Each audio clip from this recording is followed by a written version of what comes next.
आज हम लोग टेंस के बारे में चर्चा करेंगे।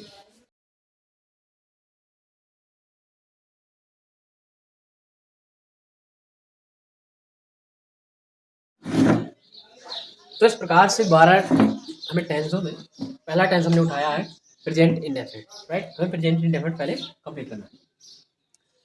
तो बात आती है कि भाई प्रेजेंट इंडेफिनिट टेंस है या नहीं है, ये हम पहचाने कैसे? क्योंकि जब तक पहचानेंगे नहीं तब तक हम रूल कैसे अप्लाई करें? तो उसकी जो अपना तरीका है वो सब लोग अधिकतर जानते हैं, है ना। और किताबों में यही लिखा रहता है कि क्रिया के अंत में जो है, क्रिया में जो इन वाक्यों की क्रिया होती है, वर्ब होती है, इनमें ता है, ती है, ते है, ताहू, इस प्रकार के जो वर्ड आएंगे, है ना, तो उनसे हम पहचान करेंगे कि ये प्रेजेंट इंडेफिनिट है। अच्छा, कुछ ऐसे सेंटेंस भी होते हैं जिनमें ये पहचान नहीं दूर दूर तक देखने को नहीं मिलती है, तो उन्हें भी हम समझेंगे कि वो भी प्रेजेंट इंडेफिनिट से ही बनेंगे। कैसे बनेंगे बाद में बात करेंगे। फिर दूसरी बात आती है कि चलिए ठीक है, समझ गए, हमने पहचान लिया, अब हमें रूल अप्लाई करना है। तो रूल अप्लाई करने के लिए हमें पहले ये पहचानना पड़ेगा कि अब सेंटेंस कौन सा है। पहले हमें टेंस पहचानना है, फिर हमें सेंटेंस पहचानना है, ठीक है ना। तो सेंटेंस में कौन सा अफर्मेटिव है या नेगेटिव है या इंट्रोगेटिव है, बात समझ आ रही? क्योंकि 3 ही प्रकार के हम सेंटेंस इसमें पढ़ेंगे। अब उसी में तुम निगेटिव भी शामिल कर लो, तो इंट्रोगेटिव प्लस निगेटिव बोल दो, वो अलग बात है। क्योंकि 5 प्रकार के सेंटेंस होते हैं, ठीक है ना। तो इम्परेटिव, ऑब्जेक्टिव और एक्सक्लेमेटरी, इन 3 सेंटेंसेस को हमें इन 12 टेंसों में नहीं पढ़ना है। बात समझ में आ रही है? ठीक। तो स्ट्रक्चर अब देखते हैं कि भाई अफर्मेटिव वाला स्ट्रक्चर क्या है। मतलब कि अगर अफर्मेटिव सेंटेंस है जिनमें नॉट नहीं आता, है ना, यानी इंट्रोगेटिव भी नहीं है, नॉट भी नहीं आ रहा है, तो वो अफर्मेटिव हो गया, सिंपल वाला। तो अफर्मेटिव सेंटेंस का स्ट्रक्चर क्या है? इससे पहले सबसे पहले सब्जेक्ट आएगा। सब्जेक्ट आने के बाद वर्ब की फर्स्ट फॉर्म लगाएंगे, है ना। और वर्ब की फर्स्ट फॉर्म के बाद हमें क्या लगाना है? एस या ई एस, फिर ऑब्जेक्ट, फिर और कुछ है अगर तो और कुछ कंपनी में। अब ये मेन दिक्कत है कि एस या यस क्या गारंटी है क्या बिल्कुल लगाना ही लगाना है? नहीं, ये गारंटेड नहीं है ना। इसको हमें समझना पड़ेगा, क्योंकि ये कभी लगेगा कभी नहीं लगेगा। तो फिर सवाल आया, सर कैसे समझे हम? हमें कैसे पता चले कि एस लगाना है, एस या यस लगना है कि नहीं लगना है? तो उसके लिए सिंपल सा रूल हमने पहले लिख दिया, नोट। कि अगर आपका आई है, सब्जेक्ट आई है, यू है, वी है, दे है, ठीक है ना, या कोई भी प्लूरल है यानी बहुवचन है, कोई भी बहुवचन है, जैसे लड़के, लड़कियां, है ना, अगर तुम्हें लग रहा है कि प्लूरल का सेंस दे रहा है, तो फिर उसके साथ हम ऐसे यस लगाते ही नहीं है। बात समझ में आ रही? चेक कर लेते हैं एक बार। हमने कहा वे क्रिकेट खेलते हैं, सो दे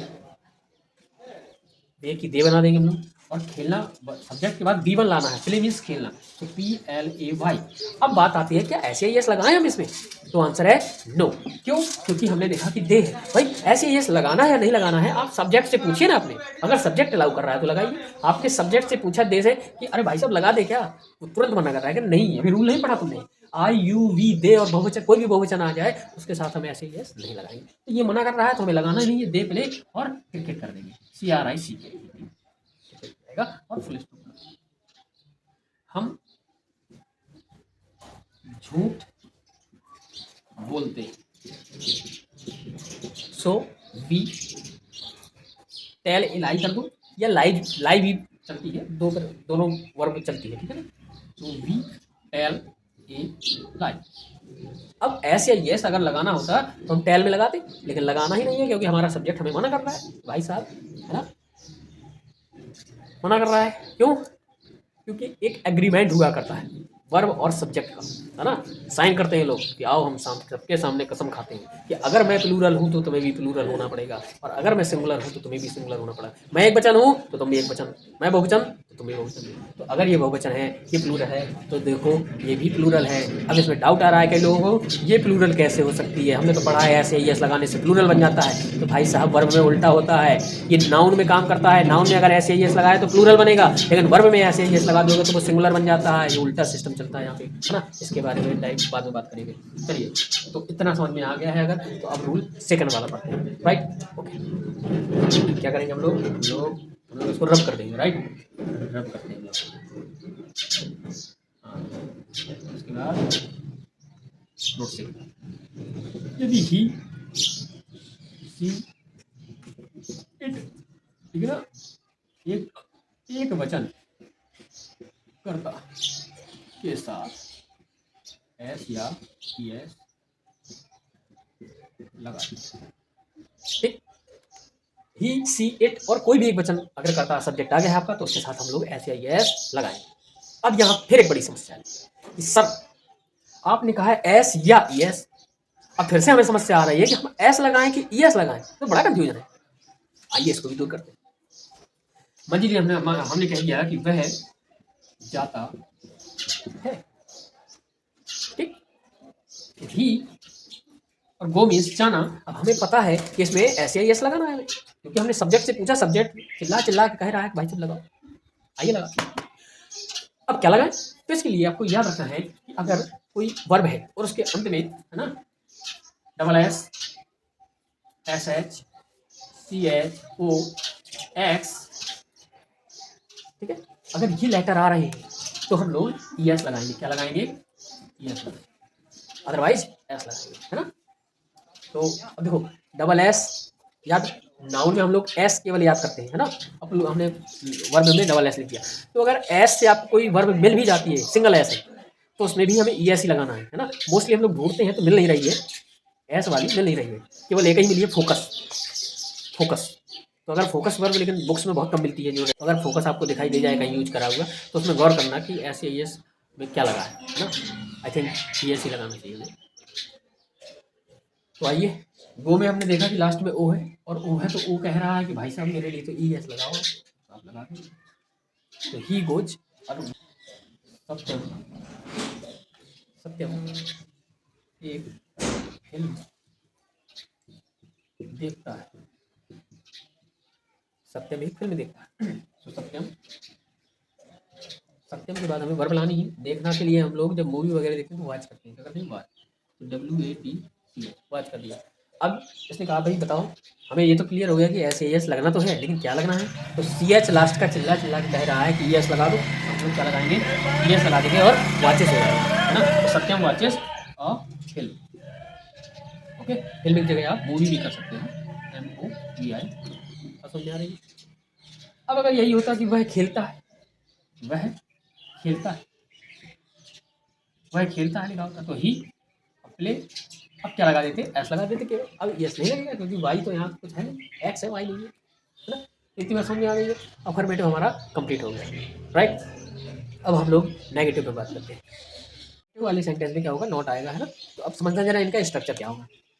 तो सब्जेक्ट, फिर इसके बाद डू या डज, फिर नॉट, फिर वी1, फिर ऑब्जेक्ट, फिर ETC टू बी है, ठीक है। अब समझना जरा, नेगेटिव वाले में हमें वी1 के साथ में एस या ES नहीं लगाना है। ये बड़ा कंफ्यूजन है बच्चों में, हाँ? वो लोग नेगेटिव में भी एस ES लगाते हैं, तो नेगेटिव आते ही तुम्हारी वो सबसे बड़ी प्रॉब्लम तो खत्म ही हो गई। एस या ES नहीं लगाना है, और क्यों नहीं लगाना है? क्योंकि एस या ES अब इन्होंने लगवा लिया है, समझ गए। देखो डू है और डू में ES लगा दो आप, तो क्या बन गया? डज बन गया, है ना। तो ऐसे समझो ना, इसने जिम्मेदारी ले ली है। तो अब ES लग गया है बस, अब ज़्यादा दिमाग नहीं लगाना है। डू या डज अगर हेल्पिंग वर्ब आ रही है तो फिर यहाँ पे एस ES वाला सिस्टम खत्म हो गया, पूरी टेंशन खत्म हो गई, है ना। ये तो सिंपल है। जैसे मैं अपना पाठ याद नहीं करता, तो आई के बाद छेड़ समस्या कि अब डू लगाएं कि डज लगाएं।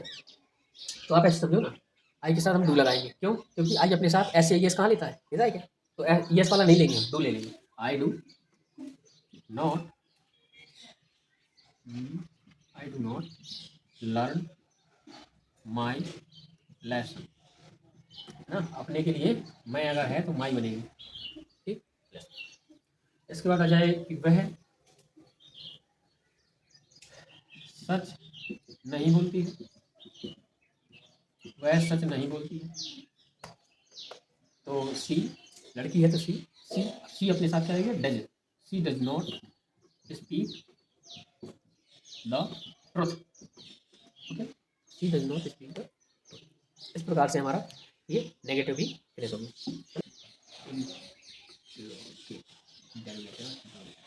अब इंट्रोगेटिव क्या होता है कि दो प्रकार से बढ़ जाते हैं इंट्रोगेटिव, है ना। एक, जब क्वेश्चन वर्ड यानी प्रश्नवाचक शब्द, है ना, वाक्य के बीच में हो, बीच में हो ना। जैसे तुम कहाँ रहते हो, तो कहाँ शब्द यहाँ पे आया, है ना। और वह क्या पढ़ती है, ठीक है। अब दूसरे वो होते हैं कि जब प्रश्नवाचक शब्द क्या, स्पेशल है इसमें, प्रश्नवाचक शब्द जो क्या है वो वाक्य के सेंटेंस के शुरू में हो। कहाँ पे हो? शुरू में हो। जैसे हमने बोला वह क्या पढ़ती है, अब इसको हम ऐसे ही बोल दें कि क्या वह पढ़ती है ना, तो ये अलग प्रकार का हो गया। सॉरी एक मिस्टेक हो गई है, क्वेश्चन मार्क नहीं लगा पाए, इंट्रोगेटिव। ओके, तो तुम कहाँ रहते हो, अब कैसे बनाना है, तो इसका स्ट्रक्चर समझते हैं पहले। तो सबसे पहले स्ट्रक्चर अपना ये है कि क्वेश्चन वर्ड आएगा। क्या आएगा? क्वेश्चन वर्ड, यानी जो भी क्वेश्चन वर्ड है, यानी कहाँ है तो पहले कहाँ की ही बनाएंगे, ठीक है। फिर आएगा डू या डज, फिर आएगा सब्जेक्ट, फिर V1 और फिर ऑब्जेक्ट प्लस जो भी। तो तुम कहाँ रहते हो, वेयर, कहाँ की वेयर बना दी। वेयर के बाद अब हमें लेना है डू या डज। तो सब्जेक्ट से पूछो ना कौन ले, तो सब्जेक्ट यू, तो यू अपने साथ याद करो, ES वाला लेता है क्या?